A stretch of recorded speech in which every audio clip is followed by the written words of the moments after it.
जहां आम आदमी तो दूर की बात पुलिस भी जाने से डरती थी। मामा फैजू उजैर बलोच का बाप था।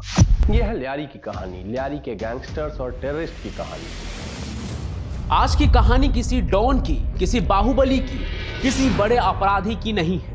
कहानी है एक ऐसे शहर की और उस शहर के अंदर छुपे एक इलाके की। यह कहानी है लियारी की, जिसे आपने हाल में ही धुरंधर मूवी में देखा होगा। कराची, पाकिस्तान का इकोनॉमिक हब, रोशनियों का शहर। इसी कराची में लियारी एक ऐसी जगह है जहां इंसानी सरों के साथ फुटबॉल खेला गया, जहां 9 लाख लोग सिर्फ 6 स्क्वायर किलोमीटर में ठूंसे गए हैं और जहां गैंगस्टर्स ने पॉलिटिशियन की मदद से पूरे शहर को हॉस्टेज बना लिया था।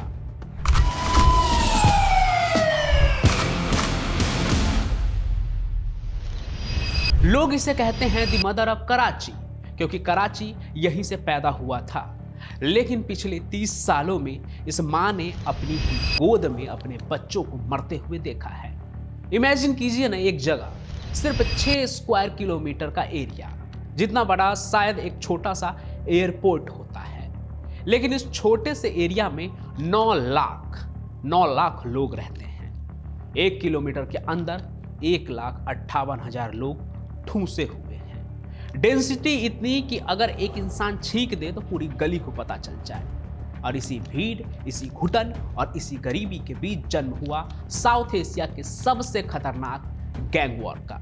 एक ऐसा वॉर जहां सड़कों पर फुटबॉल नहीं, इंसानी सरों के साथ खेला गया, जहां पॉलिटिकल पार्टीज ने गैंगस्टर्स को डॉन बनाया और ड्रग्स ने पूरी जनरेशन को निगल लिया। आज हम किसी फिल्म की कहानी नहीं सुनाने वाले हैं, बल्कि आपने जो फिल्म बड़े पर्दे पर देखी है धुरंधर, उस दुनिया की असली सच्चाई क्या है वो बताएंगे। ये कहानी है रहमान डकैत की, ये कहानी है अरशद पप्पू की, ये कहानी है उजैर बलोच जैसे डॉन की, और इन सभी को अपने खौफ से डराने वाले एसएसपी असलम चौधरी की, और उन हजारों बेगुनाह लोगों की जो इस ऑर्डर डिसऑर्डर में पिस गए। Hello everyone, welcome to the crime connect. और आज पंचम प्रकाश की कहानी में मैं आपको सुनाने वाला हूं लियारी की जलती हुई गलियों की कहानी।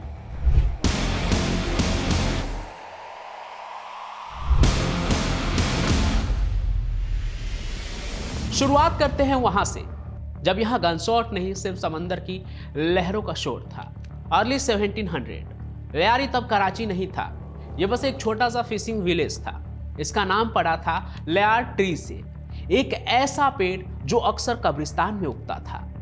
कैसी पोएटिक आयरनी है ना, जिस जगह का नाम ही ग्रेवयार्ड ट्री पे रखा गया हो, वहां मौत का तांडव तो शायद किस्मत में ही लिखा था।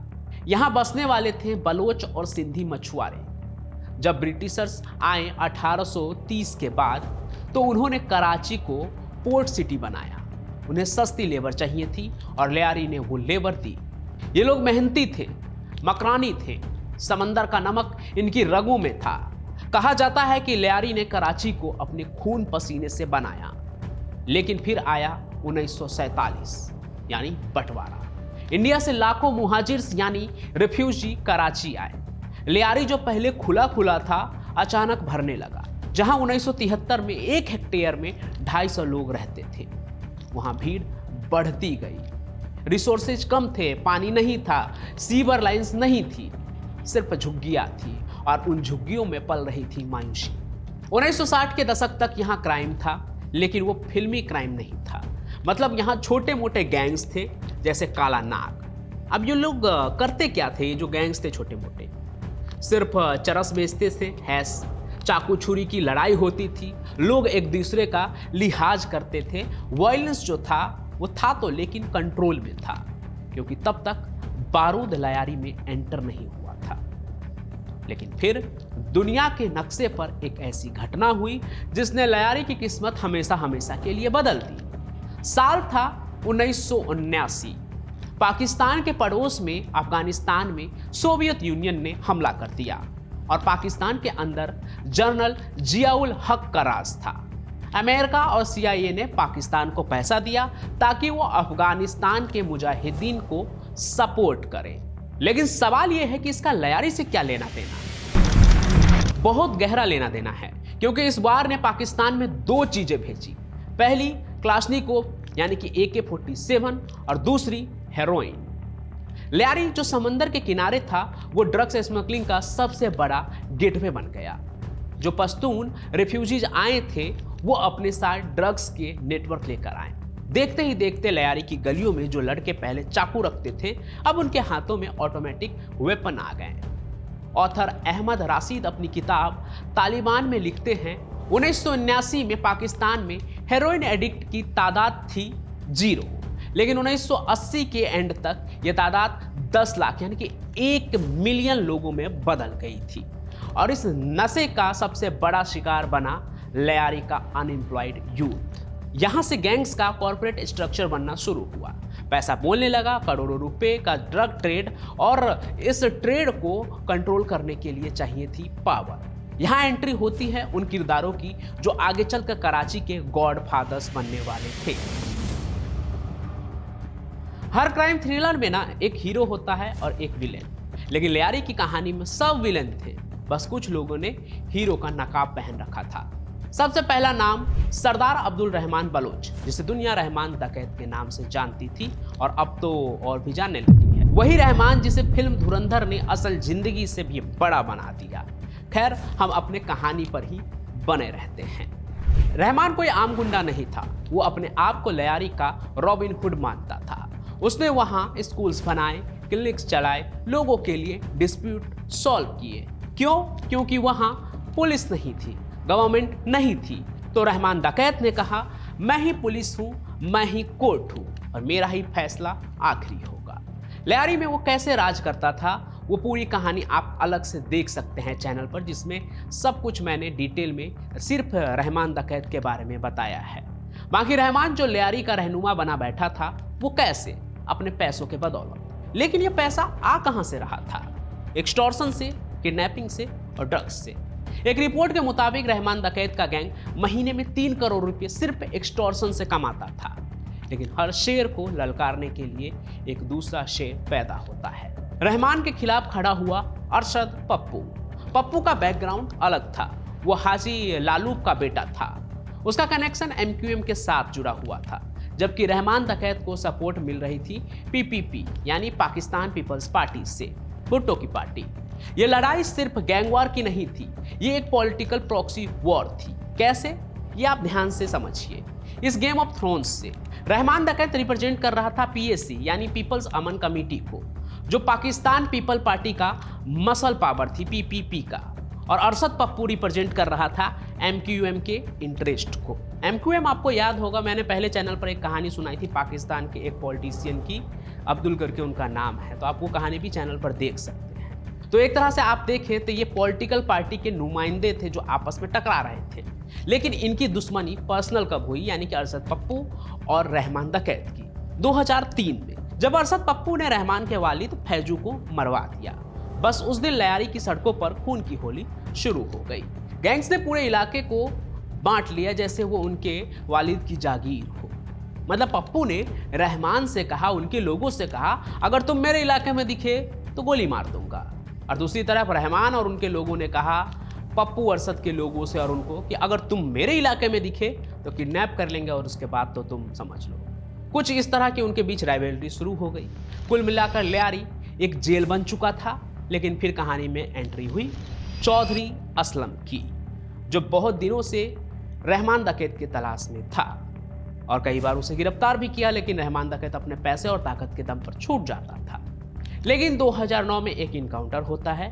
पुलिस यानी कि चौधरी असलम रहमान डकैत को एक इनकाउंटर में गन डाउन कर देते हैं। लोगों को लगा शायद अब शांति होगी, लेकिन वो गलत थे।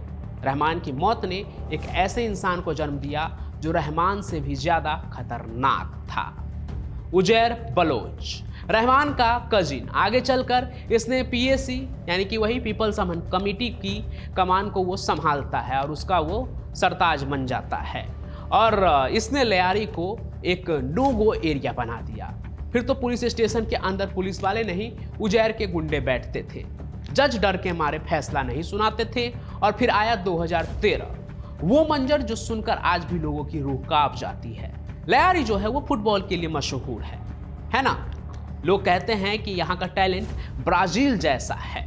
लेकिन गैंग वार के उस दौर में अरशद पप्पू को पकड़ा गया और फिर लियारी के मैदान में एक ऐसा फुटबॉल खेला गया जिसे लोग आज भी नहीं भूले हैं। याद रखिएगा, आगे जो बताने जा रहा हूं ना कहानी, वो हो ना हो आप धुरंधर मूवी के दूसरे पार्ट में जरूर देखें। तो रिपोर्ट्स और आई विटनेस के मुताबिक उजैर बलोच ने न सिर्फ अरशद पप्पू को मारा रहमान डकैत का बदला लेने के लिए और अपना वर्चस्व बढ़ाने के लिए, बल्कि उसे मारने के बाद उसका सिर काट लिया और उसके कटे हुए सर के साथ जो तमाम गैंगस्टर्स थे उन्होंने फुटबॉल खेला।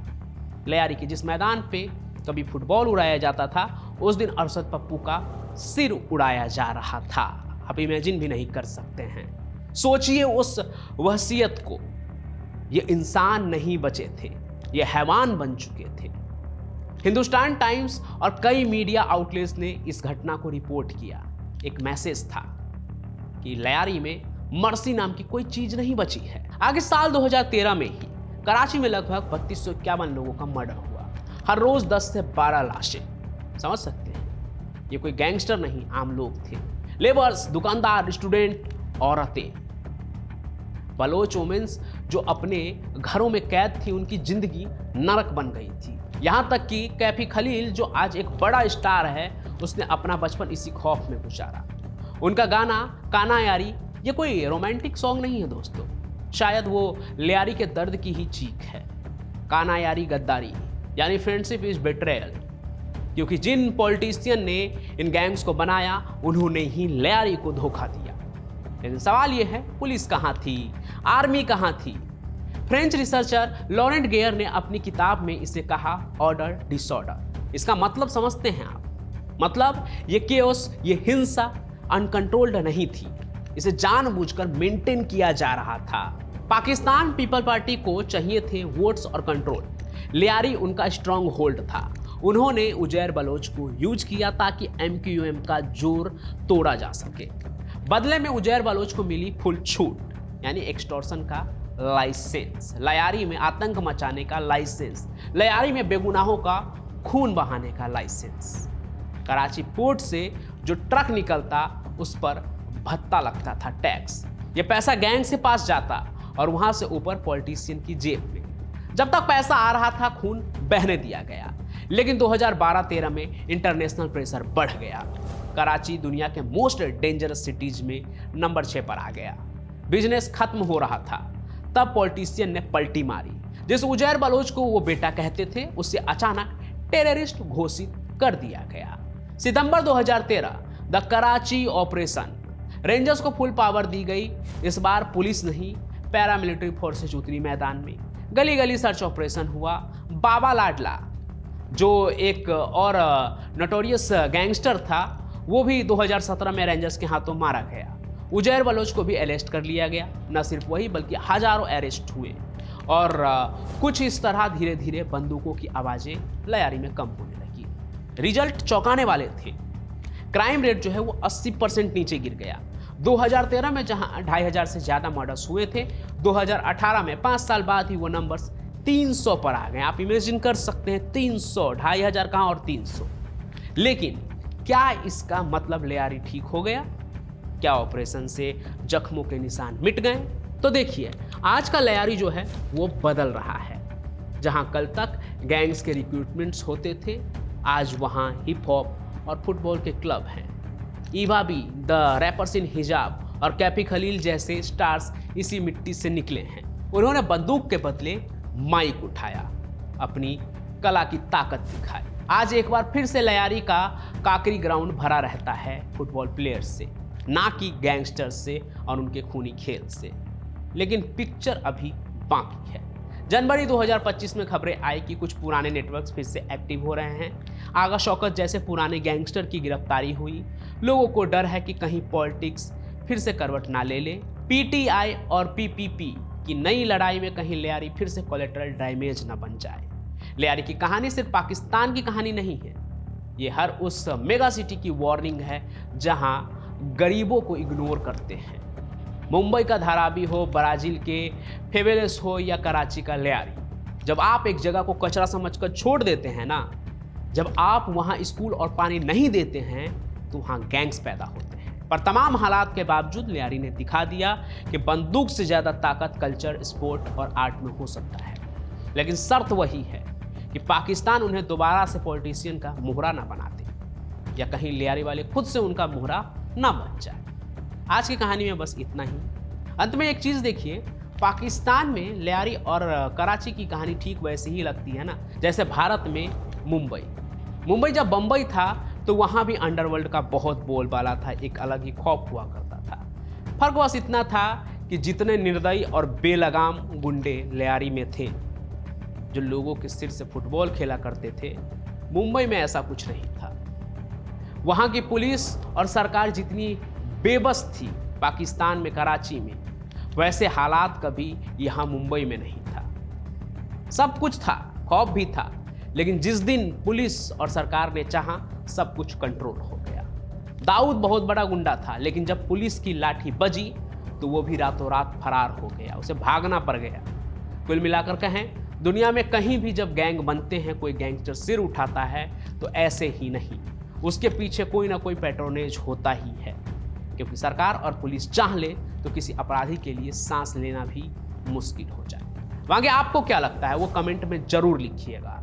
साथ ही अगर आप मेरी ये बात सुन रहे हैं कि कमेंट में लिखिए जो आपको लगता है, तो आपको बहुत बहुत धन्यवाद, क्योंकि आप इसलिए सुन रहे हैं क्योंकि आप कहानी को अंत तक देखते हैं और मुझे जानना है कि वो लोग कौन हैं जो मेरी कहानियों को अंत तक देखते हैं। तो आप जहां से भी मेरी कहानी देख रहे हैं, वहां का नाम यानी कि अपने प्यारे शहर का नाम और अपना नाम कमेंट में जरूर लिखिएगा। साथ ही ये भी कि आपको क्या लगता है।